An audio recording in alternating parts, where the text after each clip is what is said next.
Cartoons in the past, I feel, were written with so much more taste than the cartoons now. And that also includes movies. For context, from Cartoon Network, I got to watch cartoons like Ben 10, Ben 10 Alien Force, Regular Show, Amazing World of Gumball. Nickelodeon gave me Avatar The Last Airbender, one of my favorite cartoons or anime. I don't know which they say it is anymore. Then I watched Danny Phantom, Very Odd Parents. There were a lot of cartoons that I watched. But the thing with when I was watching at that age was that my dad would think, oh, aren't you going to outgrow these childish things? But those cartoons, although they were made as cartoons and obviously would pander to children, I feel like they were very smart. They had very strong themes and they were very funny and underlining jokes that you'd only get as you grew older, or if you had older siblings that would explain it to you. If you could just get over the fact that they were cartoons and you sit down as an adult, you are going to find something to laugh at, something to enjoy about those shows. As I grew older, I told my dad I would never grow out of cartoons, and I don't think I have. I could sit down and watch a rerun of Amazing World of Gumball from beginning to end and laugh at the jokes that I already have imprinted in my brain. But now I'm realizing cartoons are beginning to evolve into just being for children. And that is what brings us to today's topic, the value of rewatchability. The value something has when you can watch it over and over and over again. There are a lot of movies that have come out since and during COVID that I feel like I want to blame COVID for the creativeness that has been sucked out of the movies that I used to watch. And I don't know if it's creativeness being sucked out or new things being added that I personally don't like. A lot of movies and TV shows that have come out in recent years have very low rewatchable value to me. They are not interesting, they are not creative, they are just pandering and trying to shove messages down my throat, and I don't want to be fed a message. If I watch your TV show, if I watch your movie and I learn something, amazing. You don't have to try and give me life lessons. At least that is my personal take on some movies that have come out the past few years. So as we get into this, I'm going to be going through the things that make a highly rewatchable TV show or movie for me, and I will be taking it in parts, but as I speak, you will be seeing TV shows and movies that I have watched in a particular category. Now, just because the TV show is in one category, for example, I have characters on the list and I show a TV show like The Expanse, it doesn't mean The Expanse doesn't have other things that make it rewatchable. I'm just using it for that particular category. I'm already sure you understand this, so let's get to it. Characters are a very important part of every movie and every TV show because that is what we are watching. Whether they are the protagonist or the antagonist, characters come in many different forms. A character's personality and a character's goals and motivations are also what is interesting for a movie. Example, Equilibrium. In this movie, people are not supposed to feel, so what they do is that they take pills to stop feeling. The main character is one of the best enforcers. When you find someone that isn't taking their pill, you go in and you take them out. But he starts to get entranced by this world that the people he's supposed to stop live in. By that I mean he wants to know what it feels like to feel. The lady he starts interrogating begins to get under his skin, and he also now starts to feel things for this dog he was supposed to kill, but he doesn't have the power to do it. You get to watch him become the thing he was made to stop, and he is great in it because he has the skill to stay alive. That is what I mean by a good character. A good character, in fact, doesn't have to be a nice person. Creating a good character doesn't mean that they're all going to be heroes or they're all going to be models of society. You can write a villain and write them as a good character. Cersei drove me crazy for all the episodes that I saw her, even till the end, but she was a good character. Characters come with different personalities and values. They can be jealous, they can be arrogant, they can be meek, they can be adventurous. No matter the shape or form a character comes in, it makes the movie and TV show highly rewatchable for me, because even though you know the twists and turns they go through, even though you know where they end up at the end of everything, I can still go back and enjoy it all over again, even if I've seen it all the first time. But a character cannot do it on its own. A good character, in my belief, is created and constructed by good writing that makes the world that this character is going to live in. The writing for a movie or TV show vary from one film to the next, because while you can say you're writing the same thing, a hero who's on a quest, an adventure that starts by going through a door, a new world that is living in our world, a lot of stories have similar themes and underlying messages running through them, but they differ from one place to another. For example, let's take two stories of betrayal. The Count of Monte Cristo and The Glory. Yes, one is a film and one is a TV show, but bear with me. The Count of Monte Cristo saw a man being betrayed and falsely accused, arrested, and had to be put in prison. The Glory saw a young girl being bullied out of school, having this hard life, and she made a promise to herself and to her bullies that she was going to make their life, like they made hers, a living hell. These two are both revenge stories, but they are written very differently. In both characters had to get to a station of power and some amount of wealth. In Monte Cristo, he got very, very rich thanks to his partner in prison, who told him about a treasure that was buried that he could find, which he did. In The Glory, she didn't have it all that easy. She had to go to school, she had to work doing things like tutoring to get to the position where she could now stand toe-to-toe with the people that bullied her. So a story can have the same theme but have different writing. It's also how you see one character and you're fine with it in one story, like a female lead that is very outspoken, very challenging to her male partners, and you're like, okay, that's fine. It's fun, she is great at it. And then you watch the same thing in another show where you see a female lead that is also very outspoken and very challenging to her male partners, and you just don't get the same support for that character. Sometimes in a story, the story can have an arrogant character where they are cocky and very full of themselves, and you get to watch it and enjoy it.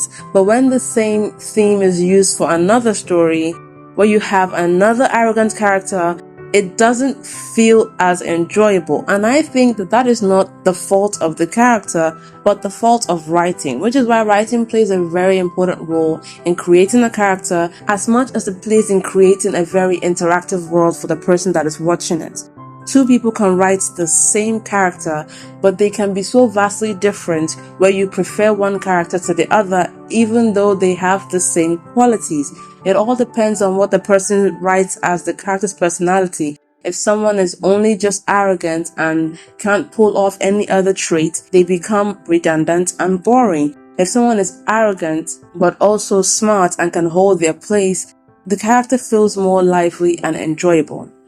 And this is where I might lose a few people, but writing doesn't have to be, for me, award-winning scripts to have a good story. Sometimes a story just being funny and enjoyable and loose and all the other things that Fast and Furious are being accused of. Yes, I just dropped that example and I'll leave it at that. And it can still be good for me and highly rewatchable.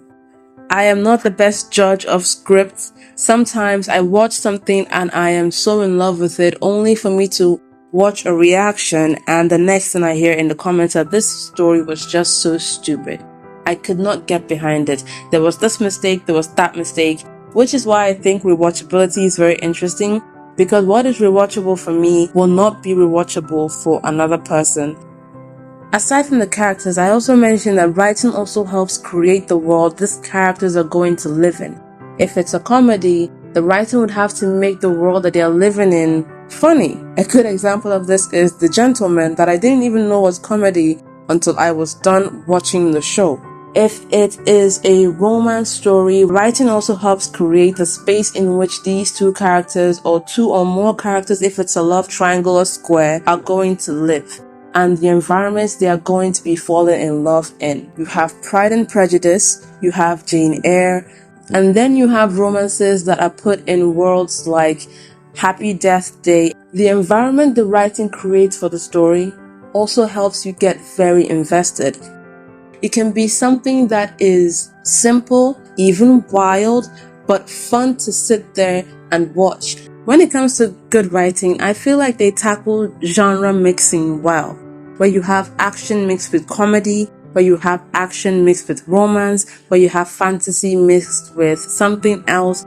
They handle the balance of having two different genres in one. Horror, in fact, mixed with comedy, and horror mixed with thriller. There are different genre mixes that exist, and seeing a movie or a TV show that can handle the balance between the genres they're trying to mix is very good.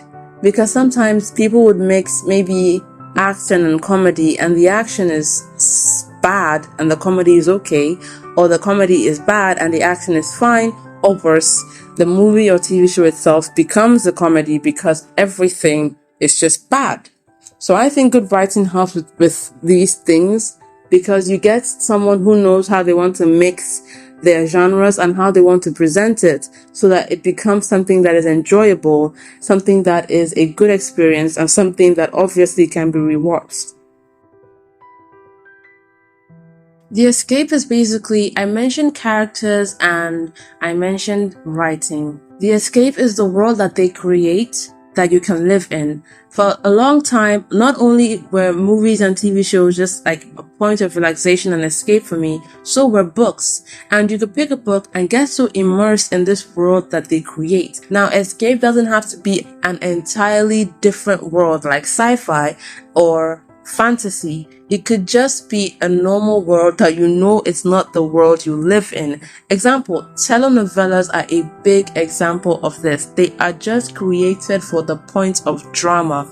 There is not a time in my life outside of TV that I've seen people get hits the amount of times they are hit in telenovelas. Like, they'll just be saying something and the next thing they're being backhanded. I won't lie, I do enjoy the slaps. I love the drama. I love everything about that. But that is what escape is. Which is why a lot of modern movies and TV shows are failing for me. The reason I say this is because sometimes they try to force agendas into a movie or a TV show. In that moment, it stops being an escape and starts being a TED Talk. I'm watching a movie that feels like they're trying to scold me or mold my mind into something. And that is not how it's supposed to happen. I believe that a story can stand and have its themes, build around the themes, but you start to pick the messages out of that story. So you're living in this world where you're like, oh my goodness, look at how the Belters are suffering. They are being abused by Mars and Earth. They are being pushed to the limit. Obviously, at some point, it's going to break. You can equate that to something that is happening in society now. But the story doesn't have to shove it down your throat. It just gives you this world to join and live in. And as you live in it, you can decide to criticize, look into, dissect, and see the different components that make the world that it is. Let me give this example that I hope will make sense. I haven't watched it yet, so don't come at me. I have watched it through reactors, but I haven't watched an episode myself. There is The Boondocks, which I have watched. I didn't need reactors for that. And then there is Velma. Now, both stories have something in common. They make jokes at the expense of other people, other races, other sectors of society. There was an entire episode about R. Kelly. In the world of Boondocks, no one is safe. But then you watch Velma, which somehow I think presents itself at the same space, not in the same level as what Boondocks was, and it doesn't feel right. And while one is a fun ride, even though it has its messages to give, the other is not boring, but painful. Some things they say you can't tell if they're trying to make a joke, and the world just becomes something you are just being scolded for living in, and it's not fun. There are so many fun worlds that could be created on TV. Like I mentioned, while it doesn't have to be always fantasy and sci-fi, the most inclusive is always, for me, fantasy and sci-fi. Something that is so out of this world. Even if it's created in the 21st century, they create a 21st century, and this is in sci-fi, that I am not living in. Example, Upload. I think it was more comedy than it was anything else, but watching that show has just been so fun and so mind-racking to me, because you have to imagine a world where people try to create their own afterlife. It doesn't really work out. There are bugs in the system, and so people that were supposed to be dead are now living, but they are living at an expense. And there's also the world created by a discovery of witches, where witches are put beneath vampires, even though witches look to be more powerful because they are seen as the creators of vampires. But at this world, vampires have gotten so powerful that witches have to be wary of them. There were witch hunts and everything, and then you have a vampire and a witch fall in love. Like I said, sometimes stories can have the same themes. Enemies from two different sectors fall in love, but the writing, the characters always help improve. This also works for The Escape. You can have the same theme and different stories, but one world is more welcoming and easier to immerse yourself in than the other. You can have two worlds that have the exact same themes, but one world is easier to accept than the other.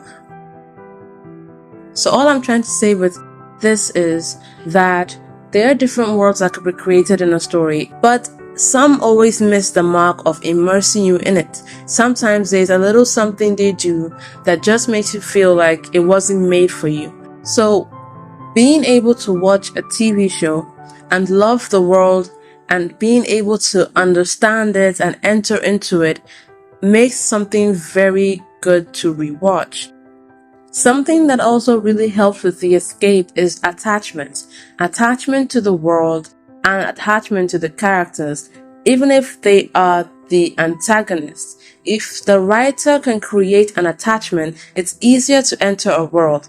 For example, I was a big fan of the dragons in the Game of Thrones series, and when the first one died, then the second, I'd already gotten attached to them at that point, because they weren't just roaring animals that flew Daenerys everywhere. The dragons got some personality to them. So by the time the dragons are dying, you're like, oh no, how is this possible? They're so powerful, they're so this and that. You feel bad because things that you've attached yourself to are going away. So attachment makes the world interesting. You get to link yourself with the story so that when something happens, it matters to you.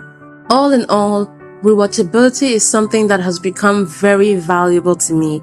Back to the start, I mentioned how I used to love cartoons on Cartoon Network, on Galaxy TV, on Nickelodeon, but as I grew up, they just seemed that they were made less and less for me and more for children. So it's very good to have these cartoons, to have these animes and animations that I could fall back on and watch and enjoy. Same for TV shows and movies. In the past years after COVID, I just saw that movies were becoming less and less enjoyable and less rewatchable, where you watch something once and you're not quite interested in watching it again. So having the other things, having the other shows, having the other movies that I've watched in the past, like Prison Break, movies like Sound of Music, all these things are important because personally, I've mentioned this before in another video, I like to have things playing in the background when I work. Mostly it's music, but sometimes it's just to put on a show I've already watched and I can be listening to it while I work. I like to put something on TV, put something on my laptop, sit back and watch it. So it's good to have things that don't fade with time. It's good to have things that even though you know all the twists and turns, even though you know who ends up with who, even though you know who doesn't make it to the end, because the deaths are usually the worst parts of movies and series, you still get to enjoy all the things that you enjoyed in the beginning and sometimes even learn something new. So rewatching something having high rewatchable value is something I've started looking for in movies and TV, because it seems like as the years are running down, there are less and less movies or TV shows to be proud of, less and less movies and TV shows to be enjoyable. But thankfully, the past exists and the past has a lot of fun things for me.